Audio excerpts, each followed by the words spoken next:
Welcome to the deep dive. Today, we're taking a really interesting look at Thailand's tourism scene, Mm. specifically the growing importance and influence of LGBTQ travelers there. Yeah, we're focusing on some recent research, actually. It really tries to get a handle on this group's impact and, their travel choices specifically within Thailand. Exactly. So, our mission, if you like, for this deep dive is to understand, well, why Thailand?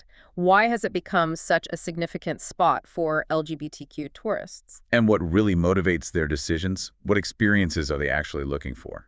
Right. And ultimately, what does this all mean? The growing significance of this market for Thailand's tourism sector and maybe even for its society more broadly. And it's probably worth mentioning the approach this research took. It used qualitative methods interviews, participant observation. So getting those rich, detailed stories directly from people. Exactly. Trying to understand their experiences firsthand, in different places, different situations. Which gives you a much deeper picture than just, say, statistics alone. Right. And it immediately flags something fascinating, Thailand's reputation. It's had this LGBTQ-friendly image for quite a while, especially when you contrast it with the history in many Western cultures, influenced by Judeo-Christian beliefs that were historically, well, less accepting. It really does stand out. Absolutely. And of course, there's the economic angle we can't ignore. Yeah. The pink dollar, as it's sometimes called. Yeah. LGBTQ travelers globally have significant spending power. So it makes sense for Thailand to want to understand and connect with this market. It's a really important factor, yeah. Okay, so let's dig into that growth aspect a bit more. The research makes it pretty clear LGBTQ travelers are much more visible now. They're recognized as a really significant market segment. That's right. And in Thailand specifically, the trend seems to be growing rapidly. It's interesting, though, because initially the Thai tourism industry didn't seem to have a solid data-backed grasp on just how important this group was becoming. Right, maybe it was more anecdotal at first. Perhaps. But now it's pretty undeniable that their presence is having a tangible, positive effect. You see it in the national economy and right down to the local level, too. The spending, the demand, it's definitely being felt on the ground, isn't it? Oh, absolutely. The economic contribution is quite clear. So what is it about Thailand, then? What's the big draw? You sometimes see, for instance, media stories about lesbian and gay couples having wedding ceremonies there. Yeah, that kind of media coverage definitely helps. It builds this sort of romanticized picture of Thailand as a safe, welcoming haven. But it's more than just PR, presumably. Oh, for sure. The research suggests there's a genuinely welcoming attitude towards diversity in Thailand, a sort of embrace of human plurality that seems quite embedded in the culture. And it's also mentioned that Thailand has had a visible, active gay movement for nearly 2 decades now. That's quite a history. It is. That means community building, advocacy, a foundation has been laid. And there was even that political pushback around 2008, wasn't there? Talk about Yeah. potentially legalizing same-sex unions. That's right.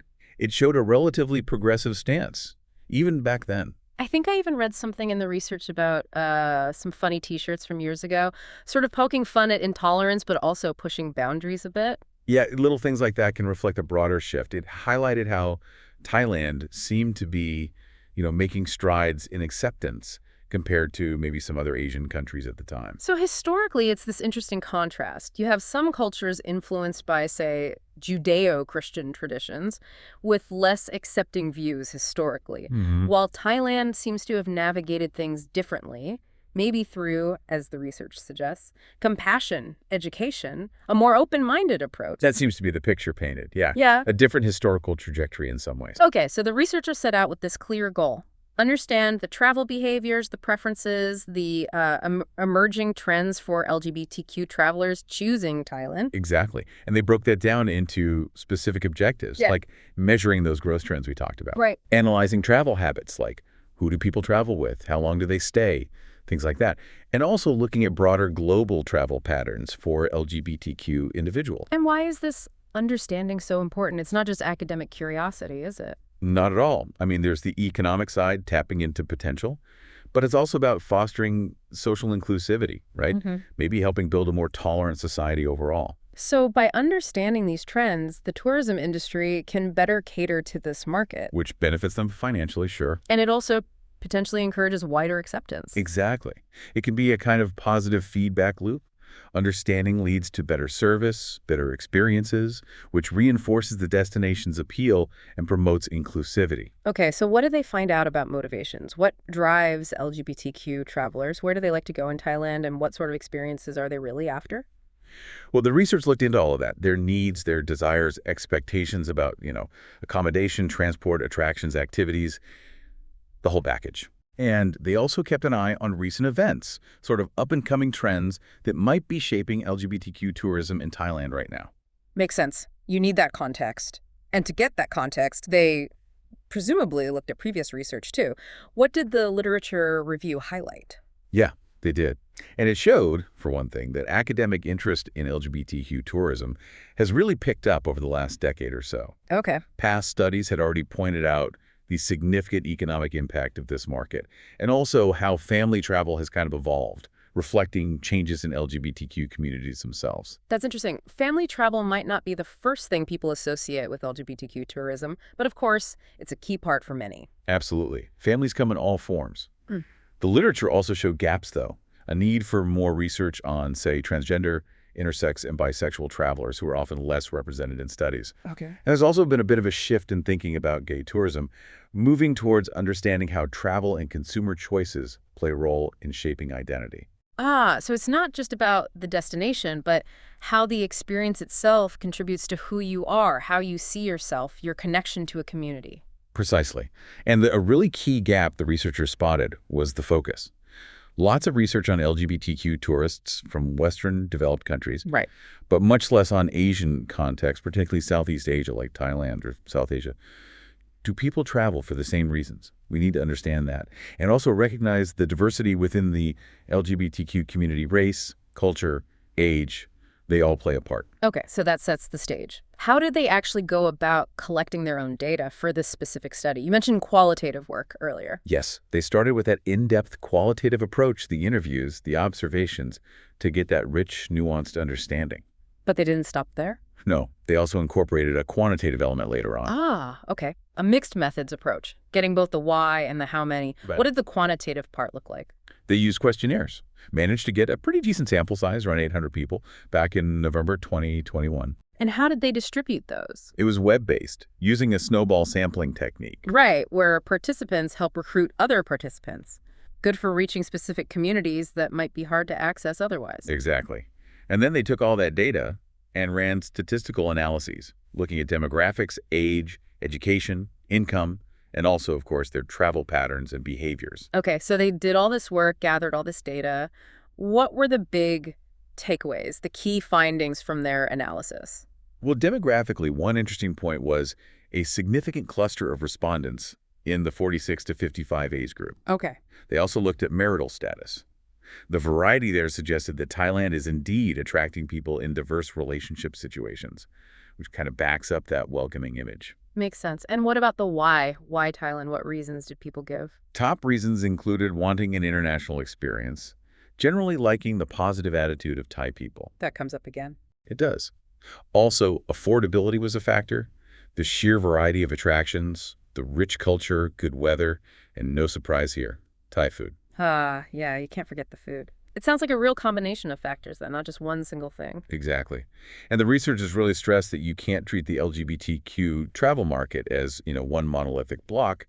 There are different subgroups, different preferences. Right. They also pointed back to Thailand's history as a top spot for gay and lesbian travelers, linking it to those more liberal traditions and acceptance and diversity we talked about. Did they mention any specific cultural context? Yeah, they briefly touched on some historical depictions of same-sex relationships in Thai culture, which adds another layer of understanding.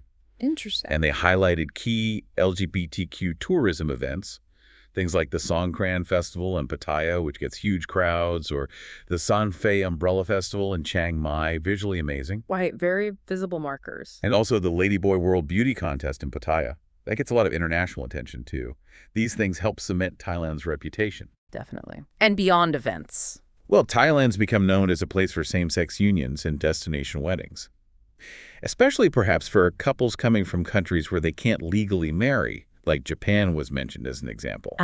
Okay. So it serves that need too. Yeah.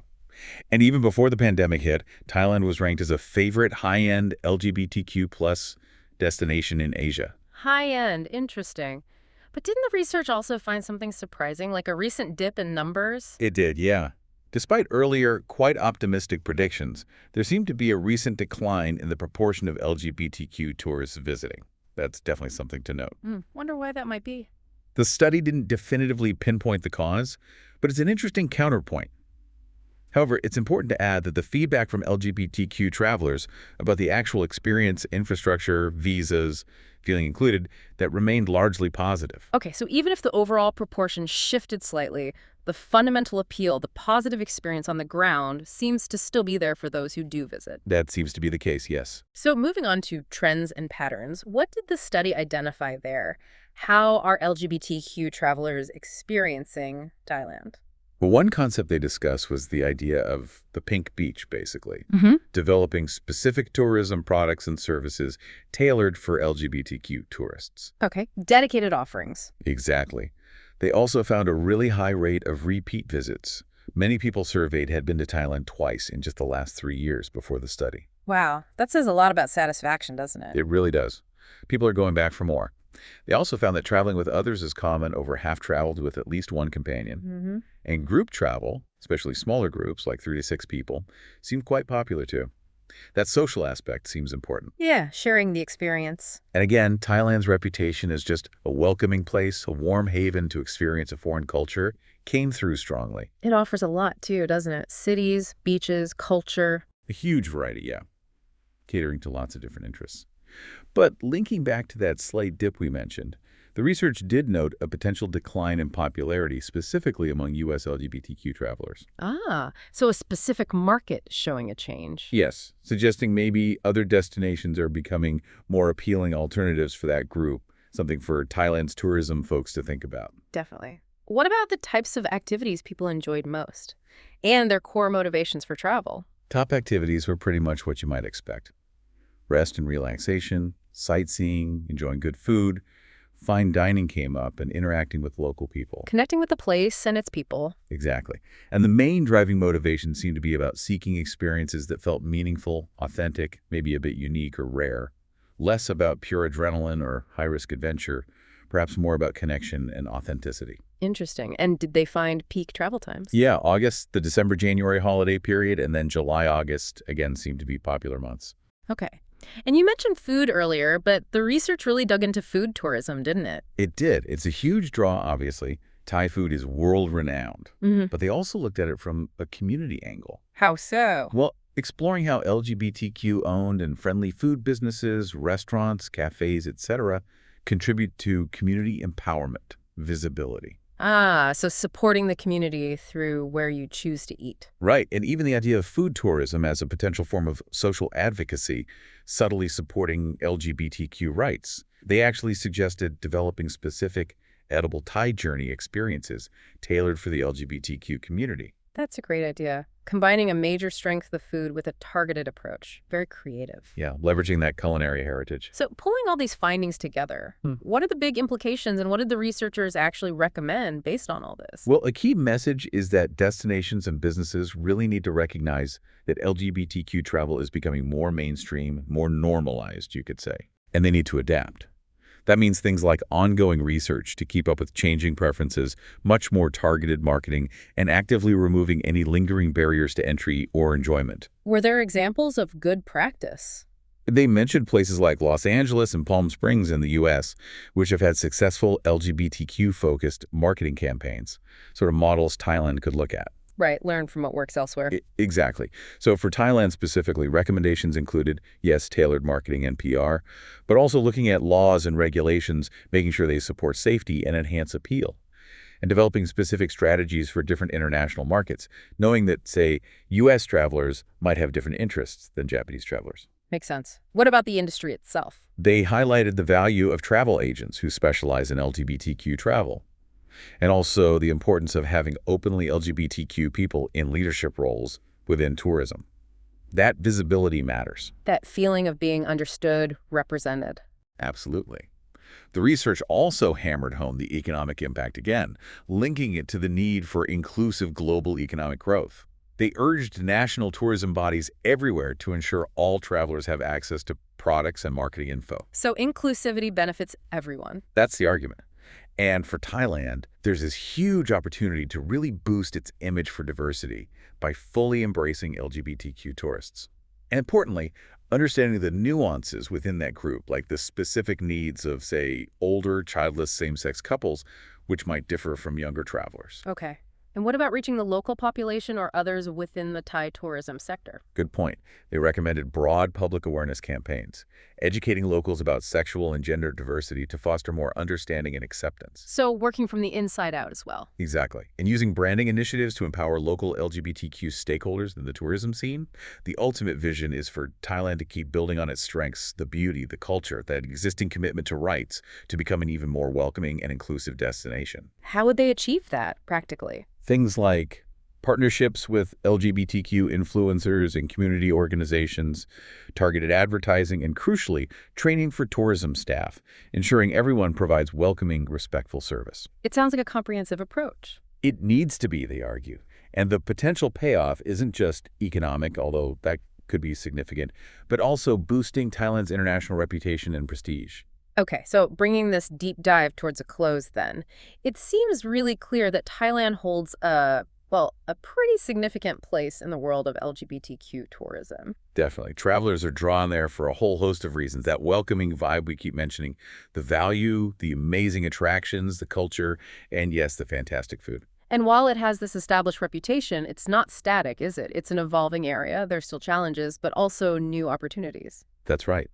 That continued focus on being genuinely inclusive, on developing experiences that really resonate with LGBTQ travelers, that seems crucial for Thailand to keep its edge. It really does make you think, doesn't it? About how these ideas, inclusivity, understanding, which are so important in tourism, how they apply more broadly. How can we all work towards greater acceptance, celebrating diversity, not just when we travel, but in our everyday lives and communities? Maybe next time you're planning a trip, just pause for a moment and consider, how inclusive is this place, really? A really important thought to end on. Thanks for joining us on this deep dive.